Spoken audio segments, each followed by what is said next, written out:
Nigeria jamanatigi Muhammadu Bukari ye alasebi alamsa wari kɔrɔ minnu tun latununa ka bɔ Nigeria jamana ka k'u lasegin ka sabu kɛ nafolo yɛrɛ tununi ye u ka jamana kɔnɔ.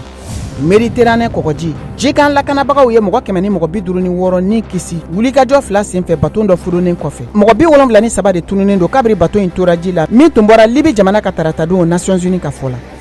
Tunisie fanga sinamatɔnjɛkulu ye laseli kɛ ko a ka ca ni mɔgɔ caman ye minnu bɛɛ lajɛlen bɛ ka minɛ u ka jamanatigi Kais Saied fɛ k'u tun b'a fɛ ko ka dan kari jamana la.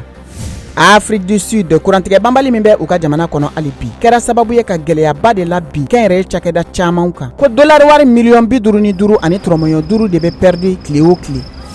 Kenya a ka ca ni san 30 ye dugudenni min dilanna musow tɔgɔla Imoja kɛra sababu ye ka dɛmɛ don muso caman ma minnu fanba bolila ka taa ni dugu kofɛlen in na walasa u bɛ se ka kisi nɛgɛkɔrɔsigi ani furuso kɔnɔ lagosiw ma.